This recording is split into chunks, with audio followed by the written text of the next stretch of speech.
Olá, oitavo ano. Vamos dar continuidade às nossas videoaulas. O assunto de hoje eu tenho o verbo been e gone. São dois tempos verbais que estão no presente perfeito. Been é o particípio do verbo to be e gone é o particípio do verbo to go. O verbo to be significa ser ou estar e go significa ir. Vamos aqui. O been e o gone, antes deles, você vai ter que completar com o verbo have ou has. Como é que eu vou saber se eu vou utilizar have ou has? Seguinte, nós temos os sujeitos I, you, he, she, it, we, you, they. Você vai utilizar has, que é esse H-A-S, para he, she, it. Todos os outros sujeitos você vai utilizar have.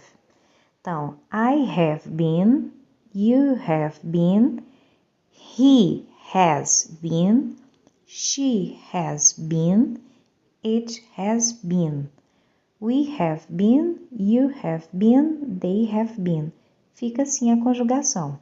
E aí, esse have been ou has been significa estive ou esteve, estivemos ou estiveram, de acordo com o sujeito. Quando é que eu vou utilizar o been? Quando a pessoa foi a algum lugar e já retornou de lá, não permanece mais naquele lugar. Exemplo, they have been to Japan. Eles estiveram no Japão. Estiveram, não estão mais, certo? E aqui eu tenho o gone. A mesma coisa, have. E o has eu vou utilizar para a terceira pessoa. He, she, it. Então, I have gone, you have gone, she has gone, he has gone, it has gone, we have gone, you have gone, they have gone. E aí significa fui ou foi, fomos ou foram. E eu vou utilizar o gone quando a pessoa foi a algum lugar e ainda está lá. Exemplo, they have gone to Japan. Eles foram para o Japão, certo? Olha a diferença do primeiro exemplo. Eles estiveram, não estão mais. No segundo exemplo, eles foram. Então, foram, não voltaram ainda, tá certo?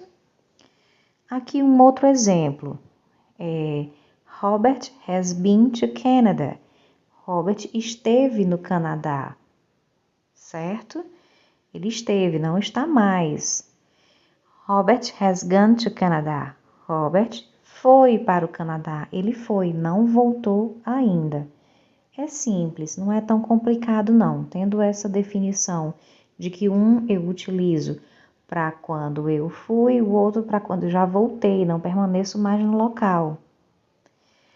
E aqui, para fazer a interrogação, usando o have been.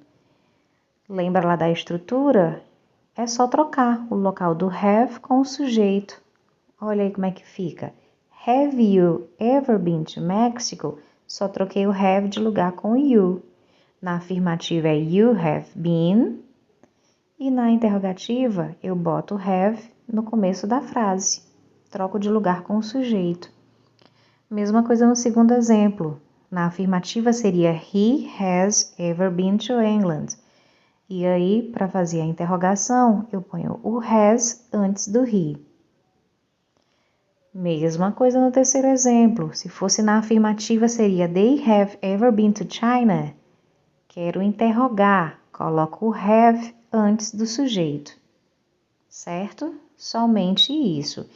E aqui vou deixar essas atividades, são só 4 para vocês fazerem. Essas eu quero no caderno, pergunta e resposta, certo? Quero completo. Não quero só a resposta como tem no livro, não, que o livro é um material que a gente pode consultar mais facilmente. Então, esse daqui vocês coloquem no caderno com a pergunta e a resposta, certo?